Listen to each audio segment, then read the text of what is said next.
Blair Witch Crew. Michael C. here. October 26th. Mike's making of the Blair Witch Project.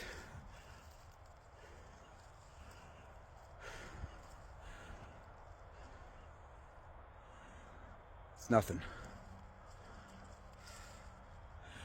I figured what better way to finish this series, at least this portion of the series, than with a walk in the woods and telling my story about Patapsco State Park, night number 7. Let's go find a seat. Let's do it. All right, so here we are in the woods. What better place to end it? So day 7, middle of the day. We had been hiking for a long time. At some point, we get intercepted by a crew member or the filmmakers themselves. And they basically say, all right, don't talk to us, but get in the car. So we walk to some road, we get in a car. My understanding is we drove half an hour, 45 minutes to Patapsco State Park from Seneca Creek. We had been in Seneca Creek State Park for days. And I remember thinking, like, what could possibly be in another state park other than woods, right? Then, like, what else is there? So we get to the park. It gets to be dusk. There's really no footage, from my understanding, from the daytime at Patapsco. Heather obviously got a note, and in fairness, I got a note too. And I don't have that note, but I know I got it, which is to sort of say goodbye. You're probably going to die out here. You're sort of resigned to the fact that you're going to die out here. And Heather's note, I assume, says something about apologizing, but I don't really know. I don't want to say that that's for sure, but she definitely had a note, as I did, which was basically to say goodbye. And in her character, she leaves the tent. So we set up tent in this new park, having no idea why we're here, having no idea, right? So no knowledge of what the circumstances are going to be for the final night. And we know it's the final night because as actors, we signed on for so long and we knew that we were to get out basically on Halloween Day, which is October 31st, obviously. One of the reasons I'm doing this series. And Heather does this, gets this note about saying goodbye, and obviously we all know, right? Do I have to even say? Well, I don't have to, but I will. To me, it's award-worthy acting. It's belief in the imagined circumstances beyond anything that I think I may have seen. And that's saying something, right? We're all film fans. We can take this for what it is, which is a tiny little scrappy independent horror film shot on a Hi-8 video camera in 1997, which comes out in 99 and nobody knows what to make of it. But one thing is for sure, she's a genius. So let's just put that out there. Because you know now, since you've been watching this series, that we have stopped and gone into taco and have, in the middle of the shoot, had to leave the woods and go sit in somebody's house and have to go to a motel and stay dirty and get up the next day and go back out into the woods, breaking scenario for 12 hours. Tons of contact with film crew. Ben Rock, the previous day, coming back out of the woods and saying, you've got to re-deal with this bundle. You've got to go back and open up the bundle. So she is able to maintain circumstances, and she is able to maintain the imagination that she is lost and being hunted in the woods. And the monologue is heartbreaking and sweet and beautiful. And she got a lot of crap for the boogers and the angle, which she didn't even know she was doing because there's no viewfinder on that. The whole thing is serendipitous. The last piece of serendipitous part of this movie is Heather and that famous shot of her with just her eye, petrified with tears coming out of it, snot in her nose. Human. She was so freaking human in that moment, believing in those circumstances. I defy anybody who thinks differently. And the amount of stuff she took for not being whatever, fill in the blank for Hollywood. I thought it was awesome and badass, and I still do. Kudos to you, Heather. Anyhow, She gets that note. I get the same note. We're in the tent after. She doesn't want to do this in front of me because she knows I've already been freaked out. So she doesn't do it in front of me. She purposely goes away from the tent in character to shield Mike's character from losing his mind even more. Comes back in the tent. I say a goodbye that I think is some of it's kicking around out there on YouTube. I've seen some of it. Feel good about the work. It's fine. It's a very different take from what Heather does.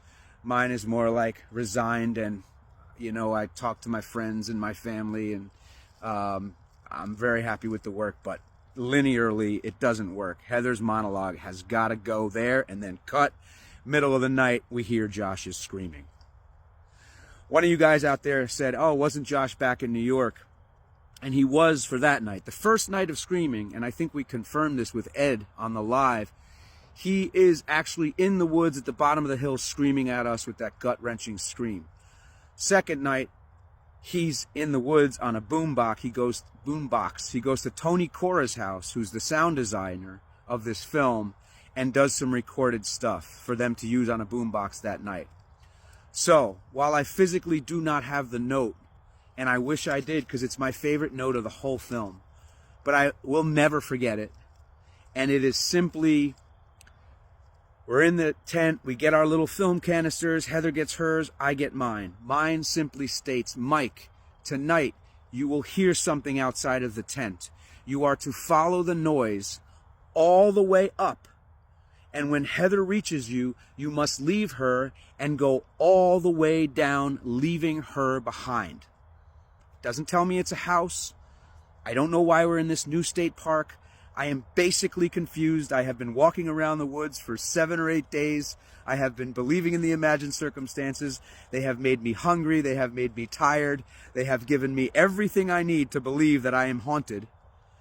And I am having the time of my life as a 24-year-old actor being haunted in the woods. And I don't know what this note means. So much so that I am afraid I'm going to ruin the end of the film. So, as you all know by now, we all had radios. I pick up the radio outside of earshot of Heather. I click on it, Blair, which one to base, which was the cue for we need to talk. And I remember vividly Ed Sanchez getting on the other side of the radio, and he says, what's up, Mike? And I say, man, I got the note. Go all the way up until Heather reaches me, and then run all the way down, leaving her behind. I said, dude, I don't know what this note means, and I know it's the last night. You got to give me more than that. And Ed says, turn off the radio and trust me. And I remember trying to plead my case again, right? Like I'm a pitcher getting taken out of a game. I'm like, dude, I need to know what this note means. I'm going to screw up the rest of the film. He goes, Mike, shut off the radio. You will know what it means when you see it or when you hear it. Okay, fine. He clicks off the radio. I turn the radio off. Yikes. I assume it's a big hill. It's got to be a hill in a field. What else would be in the woods? So, middle of the night, we hear Josh's screams, which clearly sound like a boombox, and magically, when we watch the film as audience members, it sounds like haunting and harrowing and like almost tinny and far away, and it almost feels like it's not real, and Mike and Heather are, is it really him? Which makes sense to the audience because it sounds not like a boombox, but like maybe it's the witch putting on some voice or some haunted spirit or whatever. So, click. Well, we don't hear the click that night. But we hear Josh's, and when I say click, I mean the click of the boombox like we heard with the children shaking the tent. So I hear Josh. Heather and I immediately, we're out. We're going. I'm going for this thing. Now, I know I've got to follow this voice, and I've just got to leave her behind me. And if you recall, I am the first one to come upon the house. In this film, I am very proud of my work. I feel like it's mostly 90+% authentic and in the moment. And when there were moments that weren't, we would say taco and we would redo it.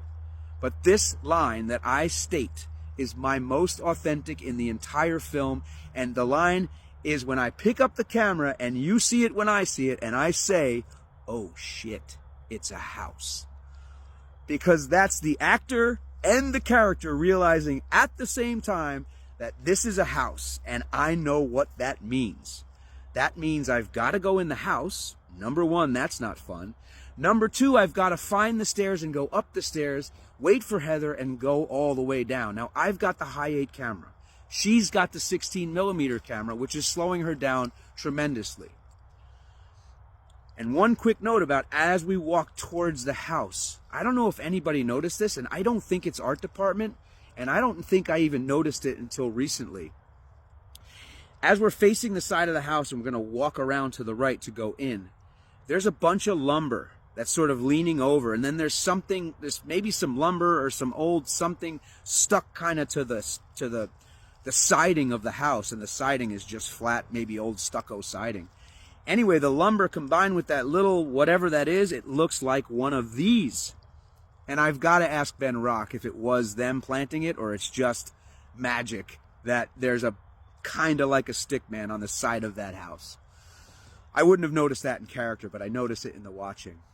So, of course, what happens is we go up and into the right side of this house, and we go into the house, and I remember being in there for a while and waiting for Heather, and there's little kids' shoes, and I think we found some stuffed animals on the floor. We definitely saw, I don't remember if this is in the film, and in fairness, I didn't really watch the end of this film back to look, but we definitely came across some of Joshua's clothing in this house, his flannel, maybe his pants, something. A lot of this stuff gets cut in the edit, but I want you to know we spend a bunch of time in the house before we even go up the stairs because it's so discombobulating, and we're just working on camera light. And I know, as an actor, that the filmmakers are in this house because we got to stop the film, and this is how it's going to end, and I don't know what they're going to do and how it's going to end. So I've just got to trust that they're going to not do anything that's dangerous to me, but also ratchet up my fear where I feel like this is where we're going to die. Think about how exciting that is. So, as you know, I go up the stairs. There's little kids' creepy handprints, and that's art department, and that's Patricia DeCou, who was Mary Brown, who's hired as a production assistant, and Ben Rock, and Stephanie Sanchez, and Rick Marino, and Ed Sanchez, and Greg Hale, and Robin Cap, whoever was out there, right? These guys are all painting this house and getting this house ready for us. The house is called the Griggs house. It's been since torn down. Anyhow, they made it look super spooky. I get upstairs. Heather eventually meets me upstairs. I know what I gotta do. I gotta run to the basement. And I had passed by the doorway to the cellar on our way in the house, so I know where it is. So I remember kind of just scouting, like, oh, let me find my way around here. And it wasn't looking very safe. There was a room off to the right that had barely any floor left. So I wasn't very trusting of the entire house. But I was trusting enough to go up those stairs, wait for her. She gets to me, and I run as fast as I can to the basement. I hear him downstairs. Heather's screaming bloody murder, screaming. I get downstairs. I get around the corner. I've got the high 8 camera, and Greg Hale, the producer, grabs me slowly and kind of brings me to the floor where the high 8 goes. And I think from my memory what happened is my hand hits the button of the high 8, which is the audio. So the only audio source for Heather's screams are this high 8 camera. So that happens. Heather comes down screaming. Oh my God, amazing work. I am like, what am I supposed to do now? I have all of this relief. I can't believe we're done with this film. I know it in the moment. Greg is whispering in my ear, you're done. And I'm like, yeah. And I start to get so emotional and just filled with gratitude. And I remember almost starting to weep. And he goes, get in the corner, go stand in the corner. He's whispering to me. It's hysterical. I don't know what he's talking about. Go. So I go run in the corner. Heather's behind me. Her camera goes down, end of the film. However, you should all know that my hand hits the audio, and that's no audio. Heather's camera light goes out. So there's a problem with the light. So the next thing you know, we're reshooting that scene, I'd say multiple times that night. And I believe from memory, we decide it's not going to work. The setup is good. We do it a few times. There's all kinds of problems with batteries and lights. So we scrap it. And I know there's a few different takes of this, and I wish I could see them. And then what happens is we leave.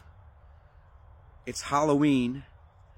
We go to Denny's, and everybody's dressed in costumes, and this is Heather and I. It's our first time back in reality, so it's very creepy and weird and fun and crazy to eat and look around and see all these crazy people in costumes. And then the very next night, we went back to the Griggs house and we reshot the ending. And I assume, just like the Stickman Forest and just like us running out of the tent, I assume the filmmakers had plenty of options to cut this thing together. But I believe the last time we do it, it works really, really well. And that's another nod to Heather, and just the believability of the work that I think we pulled off, because you would not know that we did that multiple times. You would not know that we stopped and crew had to deal with a bunch of stuff. And by the sheer volume in her voice, the screaming, the panic and fear in my voice, and just the authenticity of the whole scene. And I give a lot of credit to the filmmakers for creating circumstances that allow us to continue in that spirit, and just the tenacity that we had, and that run and gun feeling of the entire project, and the entirety of the whole week with Josh and Heather and myself, and problem solving, and taco and scenario and bulldozer and rain and cold and hunger, and believing in circumstances, as I keep saying, which is a nerdy actor thing to say, but that's what makes you all believe. Just so proud of being able to do that with all those stops and starts. And really, the word is commitment. And as a young actor, young actors, the three of us, just committing to the circumstances, the filmmakers committing to this experiment, and it paying off in a way that we never expected it to pay off. So we went back a night later and we shot the house again. And then we went to Lonnie Glaram's kitchen for a wrap party. I think it was Lonnie. Lonnie was one of the guys who was probably putting handprints on the house. Great guy. Neighborhood friend of Ed Sanchez. And we just have a party and laugh and drink and be young and celebrate and have no idea where this journey is going to take us. And we're going to hear a plane go over here, just like we heard tons of as we filmed the Blair Witch Project. Just like there's a road way down there, which many times there were in the film and in the making of the film. But there's also some cool noises, like an acorn just fell. So I could imagine, whoa, what is that? What is that? So, ladies and gentlemen, boys and girls, folks and friends of all kinds, that's the end of the Blair Witch Project. We have one more relic to share, and that is I think it says November 2nd, and that is a Peter Pan bus ride for me, Michael C., back to New York City from Baltimore, Maryland. I think it's $30. I wonder what it is today. And I would have taken that train with Heather at the time. I would have taken that bus with Heather at the time and just shared in sort of the glory of having been able to get out of those goddamn woods. I'm sure we were grateful to get out. As much fun as we had in them, we were grateful to get out. So, what's next? So what I want to say is thank you. And I'm going to say it as loud as I can because we got another plane coming overhead. I want to say thank you to Joshua and to Heather for being incredible scene partners and amazing friends for all of these years. To Ed and Dan and Greg for also trusting us and hiring us and going along this journey, which continues 26 years later, believe it or not, and being those dear friends that they were at the onset, and people like Mike Manello and Robin Cowie, who are also producers on this film that I didn't know during the shoot but got to know and love after and are still friends with. And listen, all of you fans, just incredible that this many years later, you're here and you're celebrating with me and you're watching these things and you're buying merch that I just decided, what the heck. It shows that you're supporting me in this project. And to be fair, I'll keep it somewhat brief, but financially, not even close to what you would think might have happened for us as young actors, being in the most successful independent film at the time. And I would argue still to this day, financially the most successful independent horror film of all time. And I'm grateful for that. And not everything is finances, but that, you know, you guys just sort of supporting in the way, like gonna buy a t-shirt. It's something that I own and something that I'm grateful for. And look, we were all young, and things happen when you're young and you're hungry and you want to say yes and you want to do things. And I'm at the point and stage in my life, and have been, where I don't blame anybody, but as young artists out there, I think you got to own your creativity, and you've got to know what you're worth. And that starving artist thing, I don't buy it. You don't have to be a starving artist. Just be an artist, because people are out there going to fund your art, and there's value to what you bring to the world. And with that being said, I have some gratitude for currently for Lionsgate and for Blumhouse, who can't go back and fix the past, but can kind of be a little bit more of a partner going forward. And I'm grateful for them.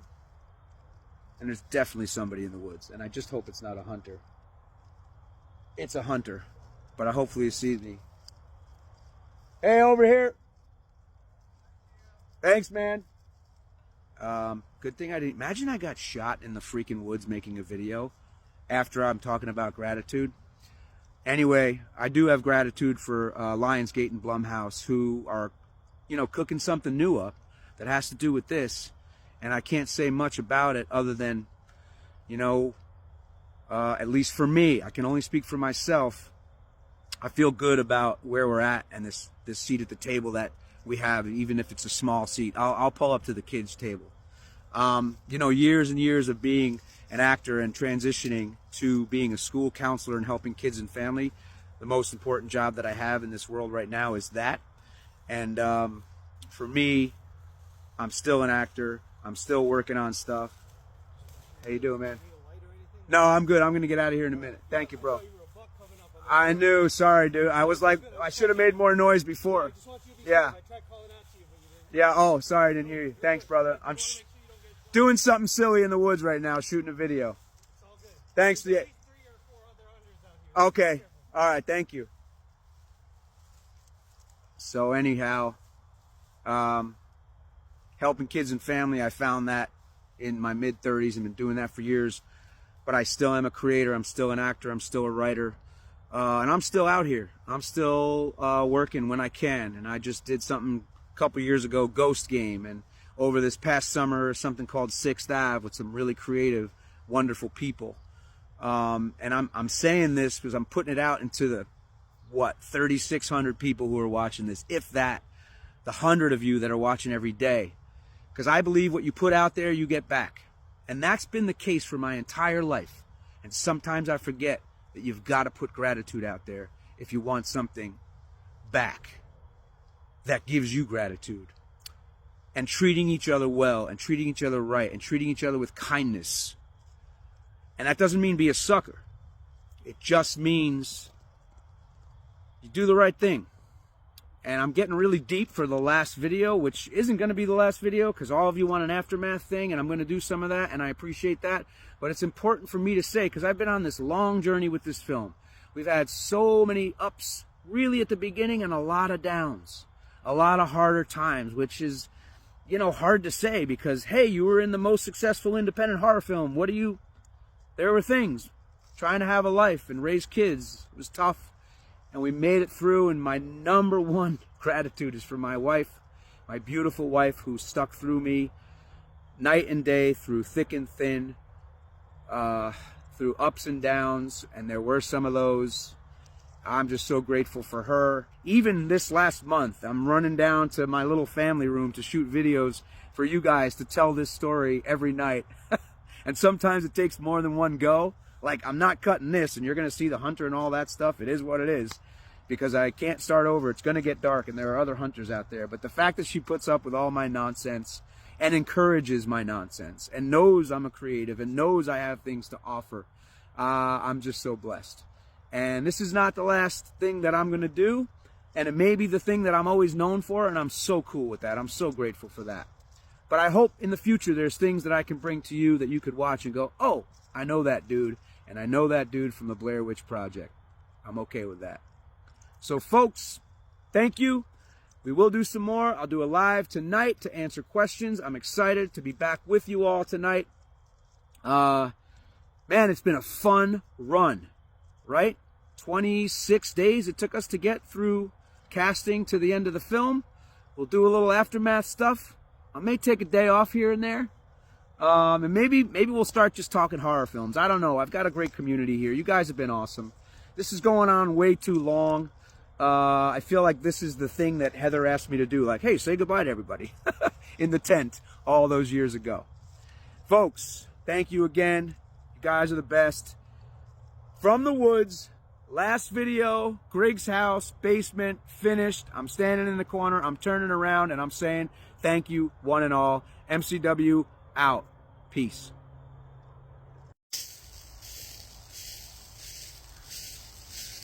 Blair.